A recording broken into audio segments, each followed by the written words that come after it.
A Place Called Home by Laurie Wick. Chapter 9.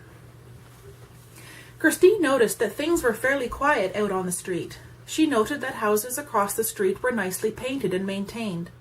She watched two little boys walk by, and then a woman with a large basket. Christine sat absorbed with the activity in the street until she heard light footsteps on the carpet. Turning, she found a beautiful little blonde girl regarding her with big blue eyes. Christine smiled and said, "You must be Emily." Emily nodded. "My name is Christine." "Why are you wearing my Auntie Julia's dress?" The question took Christine by surprise. "Well, I didn't have a dress to wear, and your aunt was kind enough to let me borrow hers." "Where are your dresses?" Unaccustomed to speaking with children, Christine was not quite sure how to answer. She opted for honesty. "I left my home in a hurry, and my dresses were left behind." "Will you buy some here?" "Well, not right now, not until I have some money." As Christine had been gazing out the window, she had decided to find work as soon as possible. "But if you have no money, how will you pay my daddy for making you all better?" "Emily!" A deep, masculine voice spoke sharply from the edge of the room. Emily spun around to face her father, her small hand going to her mouth as she realized who had hurt her. Mark advanced slowly and spoke quietly to Emily when he stopped before her. "You will apologize immediately, and then you will go to the kitchen and help your mother with lunch." Emily turned slowly back to Christine and spoke quietly. "I'm sorry very much." Christine reached out a hand and gently touched the top of Emily's shiny blonde head. Unsure of what to say, she simply smiled her kindest smile so Emily would know all was forgiven. Emily smiled back with a hesitant look at her father to see if she had done all right. His nod was her reward, and she walked quickly from the room. Mark took a chair near Christine, intending to make his own apologies, but Christine spoke first. "Emily is right, you know. I haven't a dime to my name. I was, as a matter of fact, just sitting here thinking about a place to live and a job, hoping there'd be something right here in town." She smiled a small smile. "I really feel I have traveled enough for the time being." Mark listened to her speak. As he had half expected, she was calm, self-assured, proud. Gone was the crying girl from last night. She did not take easily to a handout, he was sure of that. She was in a fix and planned to work her way out. Mark could easily pay her way home, but he felt this morning that God was leading him to keep her near for the moment. Christine's own words confirmed this thought. "I thought you might feel that way, Christine. Why don't I tell you of an idea I have during lunch?" "Oh, thank you, Dr. Cameron. That's very kind of you," Christine replied as she stood and moved toward the kitchen.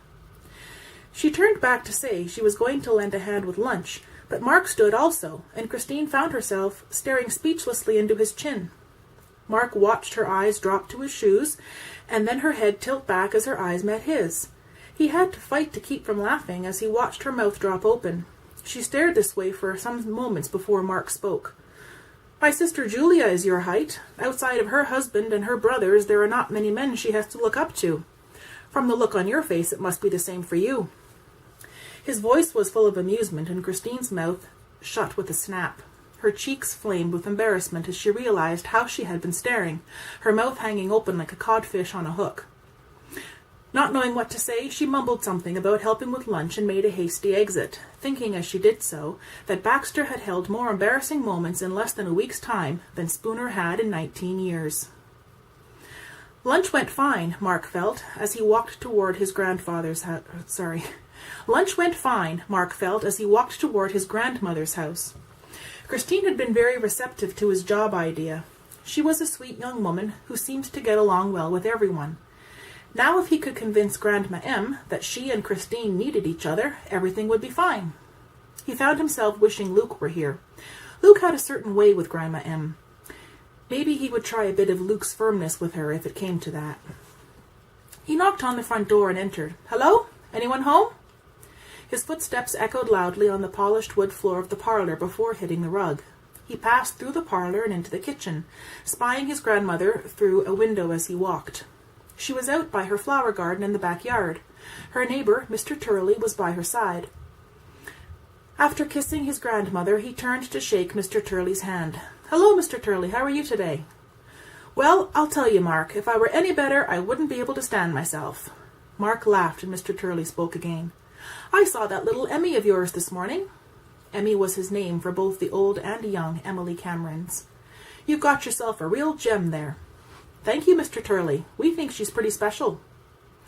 "Well, Emmy, I've got to work to do. I'll see you later. You too, Mark." He turned to go home. "So what brings my favorite grandson over?" Mark smiled at his grandmother's familiar line. "I'm here on business today." "Sounds serious. I'd best put on a pot of coffee." Mark walked back to the house at his grandmother's side and then watched her move around the kitchen preparing coffee and setting out cookies. He prayed again about her response to his idea. She could be very stubborn if she chose to be. For an instant he thought about the sparks that might fly if he put these two strong-willed women together. If his guess about Christine was right, she was more than a little independent. The tinkling sound of china cups broke into his thoughts as Grandma M brought a tray laden with coffee cups and cookies to the table. They poured their coffee in silence. When Mark felt his grandmother watching him, he looked up and met her eyes squarely. "I'll start by telling you we have a young woman staying with us. Emily said there was a sick lady in the room next to hers, and you were going to make her all better." Mark smiled at his daughter's vote of confidence. "Her name is Christine Bennett, and health-wise she's doing fine. But there's been some trouble involving her, and I'm afraid I can't share it with you.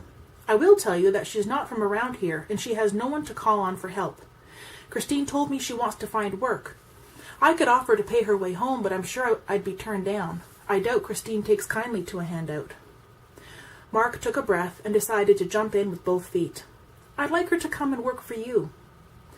Emily Cameron stiffened and opened her mouth to tell her grandson exactly what she thought of the idea, but his hand raised and stopped the words in her throat. "You'll hear me out?" His voice was so stern and commanding she could do nothing but comply. Over an hour later, Mark was walking back to his office. Grandma M had balked at the idea of a strange young woman coming not only to work for her, but to live with her as well. Mark reminded her of hauling wood in November when her arthritis was giving her fits, of going out in the snow to feed the handful of livestock she stubbornly refused to sell, of a horse that was older than Mark was, of a useless goat who needed his vocal cords removed, of 4 laying hens now too tough to eat, and of 2 huge white pigs. Before the conversation ended, she had admitted she was feeling a bit tired. Grandma M even went so far as to confess that when she had dusted the parlor yesterday, she had knocked the portrait of the grandchildren onto the floor and shattered the glass. She had then put the picture away in the closet until she could order more glass. As Mark entered his office, he felt sure the job would work out between the two. Christine, having lived with her grandfather, would certainly know how to be helpful in a tactful way.